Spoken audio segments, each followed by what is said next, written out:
In this video lecture, we're going to look at the specific Nyaya Vartika from Udyotakara. This is a text against idealism.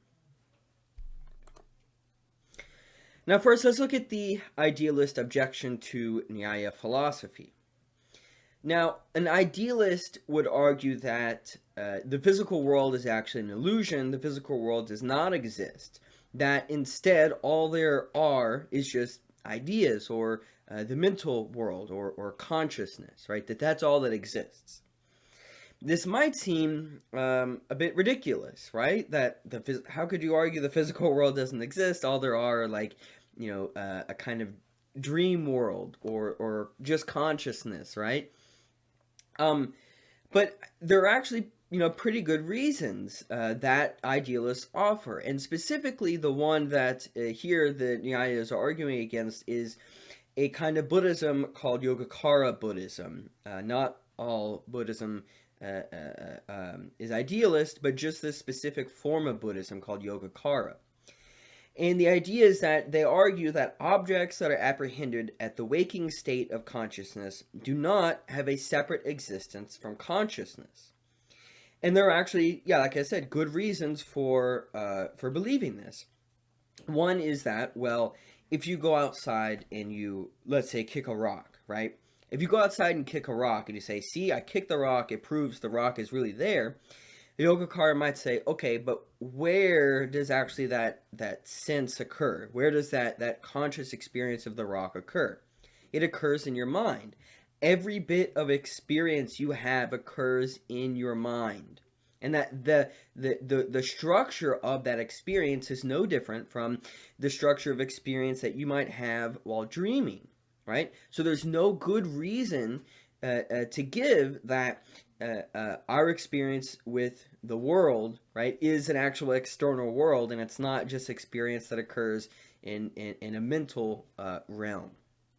So specifically, right, the idea is that the objects apprehended are not distinct from consciousness because they are subject to comprehension by consciousness, just as a particular feeling of, let's say, pain is. So just as that which is apprehensible, like a particular feeling, is not distinct from consciousness, so also the objects are not distinct from consciousness. Now let's look at the first Nyaya response to this, and they're going to give a pretty tight argument here. So the first premise is that a feeling is of either pleasure or pain. So let's say, right, that argument just given by Yogacara Buddhism is that, well, in the same way that feeling of pleasure or pain is a mental experience, in the same way any perception of the external world is a mental experience as well. So they accept, they say yes, right? Premise one, a feeling is of either pleasure or pain. Premise two, consciousness is a cognitive state of mind. That means with premise three, the supporting example of the idealist argument is incorrect, since pleasure or pain are what are apprehensible. They're actually separate. Pleasure or pain is separate from cognitive processes, and that means their apprehension is a cognitive state. Thus, the conclusion, the apprehensible must be distinct from its apprehension. The object to which that act is directed cannot be identical with each other. So they're basically saying, right, you can't say that like the eye is one and the same thing as that which it perceives. That the seer or the seeing thing must be distinct from that which is seen. And if that is the case, then everything cannot just be one thing. It cannot all be mental processes. There must be an external reality to the mental processes which are being perceived. So they ask, right, since there are neither internal nor external objects to account for the distinctness of the states of consciousness, how can you explain the distinction of different states of consciousness at all? It seems a bit absurd. They go beyond that and say, that means that there must be external objects actually. So if the idealists want to say, look, our experiences when we're dreaming, right? That kind of experience is actually the same thing that occurs when we are awake, that it's all mental experience and there's no real external world, that the only reason dream states of consciousness are actually possible is because they have some external referent. So we want to say that dream experiences reveal objects that are erroneous cognitive states. That we can say, well, yeah, I was dreaming, and that's different from being awake. The only way we can actually say that there's a difference between dreaming and being awake is if they refer to different things. The example they give is, let's say I'm looking at something and I say, this is a snake.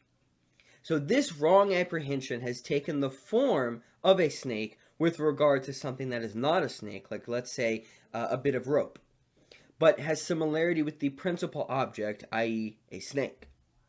Now, the only reason I would be able to look at a piece of rope and say, or mistake it as a snake, maybe it's dark, right? In a room, I come across a piece of rope and I think, that's a snake. The only reason I can do that is because I'm referring to something else. In the same way that dream states have to be referring to objects external to that conscious state. So if I have a dream where, I'm in my room and I'm talking to other human beings, it must be because that is a kind of signification of external objects of reality. So notions of clarity only make sense by taking recourse to external objects. I only dream about books because they're actual books that I experience in my waking state. Now again, the idealist might then respond, picking up there from the Nyaya response.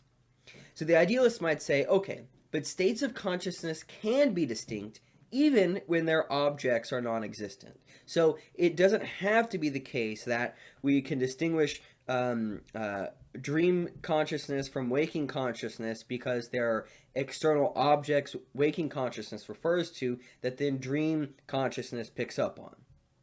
We can say that there are actually different kinds, different states of consciousness. And this can be the case when, let's say, we're angry or we have a clear mind. The way in which we experience the world when we are angry and when we're calm and collected, these are different kinds of consciousness, and we would admit that they're different kinds of consciousness, even when the objects might be the same or non-existent. So notions of clarity and consciousness alone arises in different forms in a manner that depends on its internal conditions, like being angry or being calm, without the necessity of external objects. Furthermore, if one takes objects to be different from their consciousness, then the relation between cause and effect is unclear. And cause and effect are supposed to have the same substratum. They're supposed to be able to interact with one another.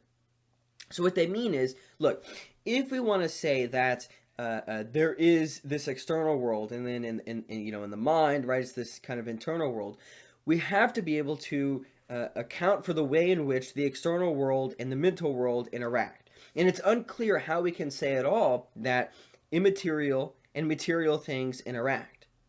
The easiest way to account for the interaction between them is to say, well, they're actually all of the same thing. That all things are actually immaterial or ideal. Finally, then, Nyaya's respond to that. So Nyaya is going to pose a question then to the idealists.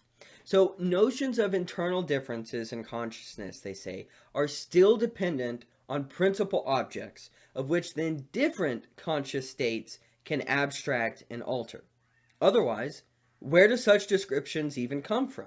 Where does such a description of, let's say, again, the waking world, the real world, come from? That distinguishes it from the dreaming world, right? The only way you can talk about, let's say, like a simulation is if there is the real of which the simulation then is based on. Furthermore, all action is located in the self, or the Atman, which means the substratum tying cause and effect together are not actually different. That everything, the external world, the material world, therefore, and then the immaterial world, the mental world, they're all actually located in the self. The self is the bridge between the two. So the cause and effect are actually not different then, because it's both the Atman. Specifically, they say, the external objects are different from consciousness because they can be established as external means of knowledge. Also, because they are effects, they are temporal, and they are preceded by residual traces of action, of dharma.